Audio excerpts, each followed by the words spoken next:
ఈ వీడియోలో మనం క్వశ్చన్ నెంబర్ 3 ఎలా సాల్వ్ చేయాలో చూడబోతున్నాం. క్వశ్చన్ చూసినట్టయితే a man spends 7.4 kilojoule energy in displacing a body by 74 meters in the direction in which he applies force in 2.5 second. అంటే ఒక ఆబ్జెక్ట్ని ఒక వ్యక్తి ఇంత ఎనర్జీ 7.4 కిలోజౌల్ ఎనర్జీ, ఈ ఎనర్జీని మనం వర్క్, అతను చేసిన వర్క్గా పరిగణిస్తే దీన్ని డబ్ల్యూతో డినోట్ చేస్తాం.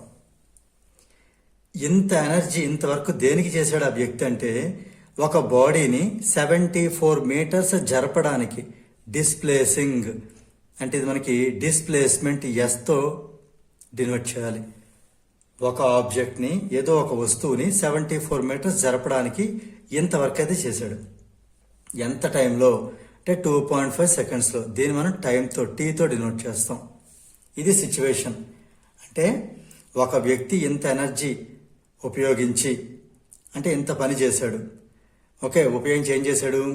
ఒక ఆబ్జెక్ట్ని, ఒక బాడీని 74 మీటర్స్ అనేది అతను అప్లై చేసినటువంటి డైరెక్షన్లోనే మూవ్ చేశాడు 2.5 సెకండ్లో. ఇది సిచ్యువేషన్. ఇప్పుడు క్వశ్చన్ ఏంటంటే క్యాలిక్యులేట్ ద ఫోర్స్ అప్లైడ్. అతను ఎంత ఫోర్స్ అప్లై చేయడం జరిగింది. ఇప్పుడు మనకి గివెన్ డేటా ఫస్ట్ రాద్దాం. Energy spent nothing but work done. Kilo అంటే 1000, కిలో అంటే 1000 అంటే 7.4 ఇంటూ కిలో జౌల్ అంటే 1000 జౌల్. ఇది మనం మల్టిప్లై చేయడం ఎంత వస్తుంది? ఒక జీరోకి ఇది ఒక పాయింట్ దాడుతుంది. 74 ఇంటూ ఒక జీరో వాడేసాం కాబట్టి ఇంకా 2 జీరోలు ఉంటాయి అప్పుడు. అంటే 7400 అవుతుంది. ఇది 7400 జౌల్ అవుతుంది. ఓకే, ఇక్కడ 3 జీరోస్కి 1 జీరోతో ముందు మల్టిప్లై చేస్తే అంటే 10తో మల్టిప్లై చేస్తే 74 అవుతుంది. అప్పుడు ఇంకా 100 ఉంటుంది. 7400 జౌల్స్. ఓకే, ఇది వర్క్ డన్. ఇంకా మన డిస్ప్లేస్మెంట్, ఆ ఆబ్జెక్ట్ని, ఆ బాడీని ఎంత దూరంతో ఈయన కదపగలిగాడు. డిస్ప్లేస్మెంట్ ఇది మనం ఎస్తో డినోట్ చేస్తాం. 74 మీటర్స్. ఇది ఎప్పుడు మీటర్స్లో ఉండాలి, దీనికి ఇంక వేరే కన్వర్షన్ అక్కర్లేదు.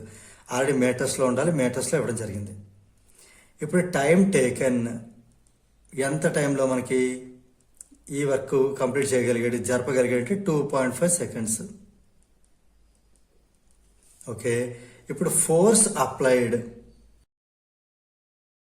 అంటే మనం ఏం ఫైండ్ అవుట్ చేయాలి? ఎఫ్ని ఫైండ్ అవుట్ చేయాలి. ఎఫ్ని మనం ఫైండ్ అవుట్ చేయాలి. ఎలా ఫైండ్ అవుట్ చేస్తాం? మనం డబ్ల్యూ ఇచ్చి, ఎస్ ఇచ్చి ఎఫ్ని ఫైండ్ అవుట్ చేయమంటే ఈ డబ్ల్యూకి, ఎస్కి, ఎఫ్కి ఉండేటటువంటి రిలేషన్ ఏంటో మనకు తెలియాలి. ఆ రిలేషన్ ఏంటి అంటే W is equal to F into S. ఇది రిలేషన్. వర్క్కి, ఫోర్స్కి, డిస్ప్లేస్మెంట్కి ఉండే రిలేషన్. Product of force and displacement nothing but work. అంటే ఈ రెండు మల్టిప్లై చేస్తే వచ్చిన వాల్యూ వర్క్. ఇప్పుడు ఇందులో మనం వాల్యూస్ సబ్స్టిట్యూట్ చేద్దాం. డబ్ల్యూ ఉన్న ప్లేస్లో 7400 రాద్దాం. ఇది 7400. ఎఫ్ మనం ఫైండ్ అవుట్ చేయాలి కాబట్టి అలానే రాస్తున్నాను. ఎస్ అంతా 74 మీటర్స్. ఇప్పుడు ఈ 74ని ఇటు పంపిద్దాం. ఎఫ్ కావాలి కాబట్టి దీన్ని బట్టి మనకి ఎఫ్ కావాలి అంటే 7400ని 74తో డివైడ్ చేయాలి. అంటే ఇది 100 టైమ్స్ క్యాన్సిల్ అవుతుంది. దీన్ని బట్టి మనకు తెలియాల్సింది ఏంటంటే ఫోర్స్ ఎంత అంటే 100 న్యూటన్. అంటే ఇంత వర్క్ చేసి 7400 జౌల్స్ వర్క్ చేసి 74 మీటర్స్ మూవ్ చేయడానికి ఆ పర్సన్ అప్లై చేసినటువంటి ఫోర్స్ 100 న్యూటన్. ఈ న్యూటన్ ఎలా వచ్చింది అంటే ఇది జౌల్ అండ్ ఇది మీటర్. జౌల్ పర్ మీటర్ని మనం న్యూటన్ అని చెప్పొచ్చు. ఎందుకంటే ఫోర్స్ ఎస్ఐ యూనిట్ యొక్క force, SI unit of force అంటే ఫోర్స్ యొక్క ఎస్ఐ యూనిట్ ఎంత అంటే న్యూటన్లో చెప్పాలి. కాబట్టి ఇది మనం 100 న్యూటన్ రాయాలి. రైట్, ఇప్పుడు సెకండ్ బిట్ చూద్దాం. The power spent in horse power, HP అంటే horse power, by the man. అంటే మనం సింపుల్ చెప్పండి, ముందు పవర్ స్పెంట్ ఫైండ్ అవుట్ చేద్దాం, దాన్ని హార్స్ పవర్ తర్వాత కన్వర్ట్ చేద్దాం. మనం పవర్ స్పెంట్ కావాలి ఫస్ట్. పవర్ స్పెంట్ అంటే పవర్, పవర్ అంటే ఇది వర్క్ ఎంత టైంలో చేయబడింది, W/T, ఇది పవర్. ఇక్కడ మనకి W అంటే ఇచ్చిన వాల్యూ ఎంత ఇచ్చారు, W అంటే మనకి 7400 జూల్ డివైడెడ్ బై టైం వచ్చి మనకి 2.5 సెకండ్. 2.5 సెకండ్. ఈ 0.5 పోవాలి అంటే మనం ఏం చేయాలంటే ఇంటూ 10/10 చేయాలి. చేయడం వల్ల ఏమవుతుంది, ఇది 7400 కాస్త ఇంటూ 10 మల్టిప్లై 74,000 అవుతుంది. ఇది జౌల్స్. ఇది ఇంటూ 10 చేయడం వల్ల 2.5 పాయింట్ క్యాన్సిల్ అయిపోయి 25 అవుతుంది. రైట్. ఇప్పుడు ఇది మనం సింప్లిఫై చేయడం వల్ల ఇది మనకి ఎంత వస్తుంది అంటే 2960 వస్తుంది. ఇది జౌల్, ఇది by second. Joule per second మనం ఏం చేయొచ్చు, వాట్ అని రాయొచ్చు. ఇది పవర్ 2960 వాట్. కానీ మనకి పవర్ మనకి వాట్లో అడగలేదు కదా, హార్స్ పవర్లో అడగడం జరిగింది. అంటే మరి ఈ రెండుకి రిలేషన్ ఏంటి, ఈ వాటేజ్కి హార్స్ పవర్కి రిలేషన్ ఏంటి? సో ఇప్పుడు నేను రాస్తున్నాను converting into horse power. Conversion ఎలా చేయొచ్చు అంటే 1 హార్స్ పవర్ అంటే అంత 746 వాట్ని మనం 1 హార్స్ పవర్ అంటాం. ఓకే, 746 వాట్ని మనం 1 హార్స్ పవర్ అంటాం. ఇదే నేను ఈ 746 వాట్ ముందు రాసి దీన్ని 1 హార్స్ పవర్ అని రాస్తున్నాను. దీని ఫైనల్ ఆన్సర్ మనకి హార్స్ పవర్ కావాలి కాబట్టి ఈ హార్స్ పవర్ రైట్ సైడ్ రాస్తున్నాను. దీన్ని బట్టి 1 వాట్ ఎంత అవుతుంది, 1 వాట్ ఎంత అవుతుంది, 746 కిందకి వెళ్ళిపోతుంది. అంటే 1/746 హార్స్ పవర్. ఇంతవరకు క్లియర్ ఉంది కదా. ఇప్పుడు ఏం చేద్దాం,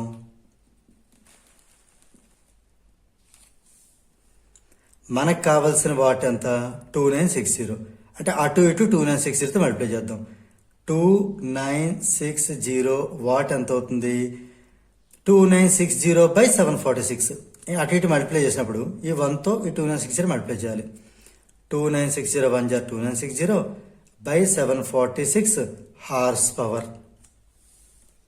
ఇది మనం డివిజన్ చేస్తే ఇది మనకి ఎంత వస్తుందంటే 3.9678 సో ఆన్ హార్స్ పవర్ వస్తుంది. రైట్.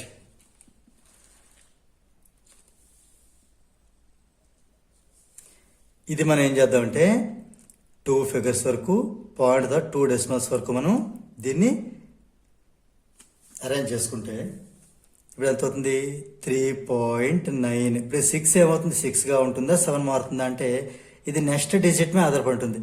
నెక్స్ట్ డిజిట్ 5 కానీ (5) కానీ ఉంటే ఇది 1 యాడ్ చేయాలి. 7 ఉంది అంటే అది (5) అంటే 1 దీనికి యాడ్ చేసి ఇది మనం ఇలాగూ 2 డెసిమల్స్ వరకు దీన్ని మనం చెప్పొచ్చు ఈ వాల్యూని. So 3.97 horse power.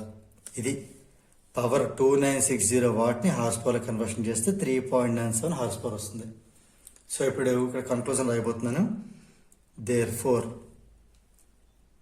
First bit force applied ఎంత అంటే ఫోర్స్ అప్లైడ్ వచ్చి 100 newton and power in horse power. Okay, power spent by the man in horse power ఎంత వచ్చింది 3.97 హార్స్ పవర్. సో దీంతో మనకి ఈ ప్రాబ్లం నెంబర్ 3 అనేది కంప్లీట్ అయింది.